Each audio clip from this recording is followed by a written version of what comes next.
को कह रहे हैं कि रोड बनाए हैं और वहां पे एक लूट का अड्डा भी खोल रखा है 7 किलोमीटर के भीतर।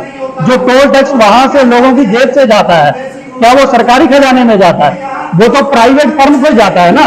लोगों की जेब से पैसा निकाल करके आप प्राइवेट किसी भी व्यक्ति को दोगे। कैमरा आप बोल रहे हैं कि टोल को लूट का अड्डा बनाया गया। बिल्कुल, हम चाहते हैं कि सरकार ऐसी व्यवस्था नहीं कर सकती कि अगर वही कंपनी मुनाफा कमा करके अपनी प्रॉपर्टी बढ़ा रही है, वही सरकारी खजाने में जमा हो।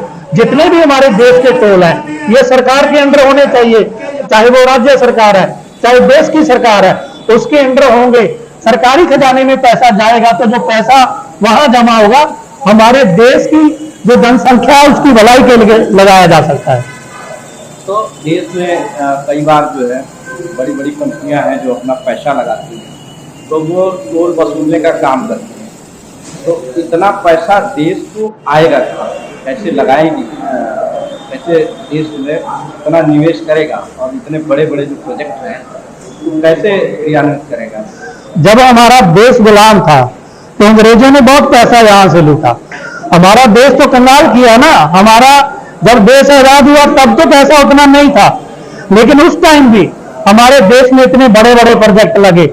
और उस टाइम भी चाहे वो झारखंड की बात करें, चाहे छत्तीसगढ़ की बात करें, चाहे यूपी की जो मिलें, आज चीनी मिलें कह रहे हैं कि बंद हो रही हैं, वो उस जमाने में लगी। आप बागड़ा बांध की बात कीजिए, वो भी उस जमाने में जब हमारे पास पैसा भी नहीं था, जब गवर्नमेंट के पास इतना पैसा नहीं था, उस टाइम रोजगार देने के लिए इतने बड़े बड़े प्रोजेक्ट लगे। और वही रही बात दूसरी, तो बीजेपी के शासन में आने से पहले जो अडानी, जो आज लगता है कि अगर आज अडानी नहीं होगा तो देश कैसे चलेगा, देश में अंबानी नहीं होगा तो देश कैसे चलेगा। जब बीजेपी सत्ता में नहीं आई थी, 700 करोड़ डॉलर प्रॉपर्टी थी उनके पास, अडानी के पास, लेकिन 11 साल के शासन के बाद 5800 करोड़ उनकी प्रॉपर्टी हो गया। वो कहां से पैसा? वो तो किसी खेत में काम नहीं करता अडानी। वो आपने नहीं देखा होगा किसी रोड पे वो पर्ची काट रहा है, आपने नहीं देखा होगा किसी मिल में काम कर रहा है। इसके बावजूद अगर इतना पैसा चला गया तो इसकी जांच नहीं होनी चाहिए? जनता को पूछना नहीं चाहिए कि जो व्यक्ति काम नहीं कर रहा उसकी प्रॉपर्टी कैसे बढ़ गई?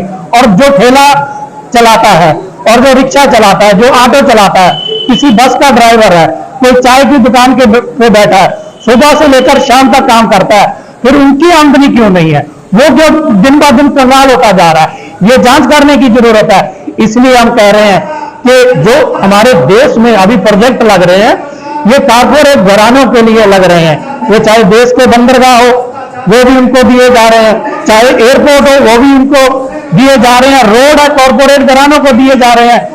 तो हमारे देश के खजाने में पैसा कहां से आएगा? हमारा सरकारों का ये मानना है कि ये सब प्रोजेक्ट इसलिए प्राइवेट हाथों में दिए जा रहे हैं कि गवर्नमेंट के हाथ में रहने से तमाम जो है ये घाटे दिखाए जाते हैं, घाटे होते हैं। और यदि इन्हें प्राइवेट में दे दिया जा रहा है तो एक उनसे फिक्स करके और उतना अमाउंट ले लिया जाता है, इससे सरकार के खजाने में बढ़ोतरी हो रही है।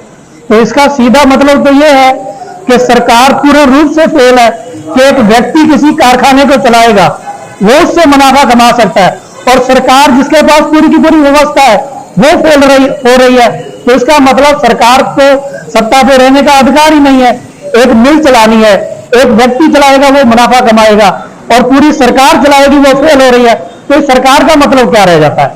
सरकार नाम की चीज जो बॉडी है, इसका मतलब ये तो फिर वो किसी अडानी की सेवक बन के काम कर रही है कि स्कूल को फेल करना है, सरकारी अस्पताल को फेल करना है, चीनी मिल को फेल करना है। पूरी की पूरी जो गवर्नमेंट की व्यवस्था है, जहां लोगों को सुविधाएं मिलनी है, जहां रोजगार मिलना है, हम क्यों कह रहे हैं कि गवर्नमेंट क्षेत्र में होना चाहिए?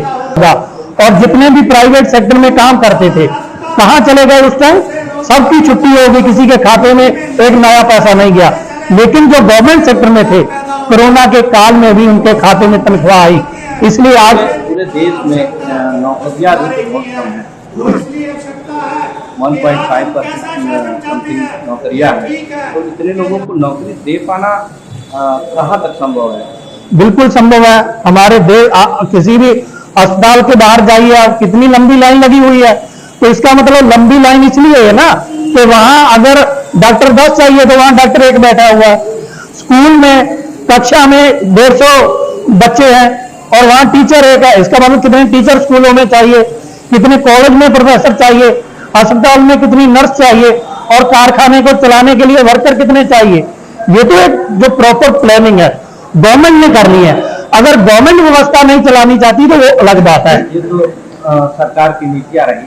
अब थोड़ा सा मैं अभी जो पहलगाम में हुए हैं आतंकी हमले हुए उससे तरह तरह के कमेंट्स जो है सोशल मीडिया पे आ रहे हैं। कई लोग इसको राजनीति से जोड़कर कह रहे हैं कि ये राजनीतिक स्टंट है।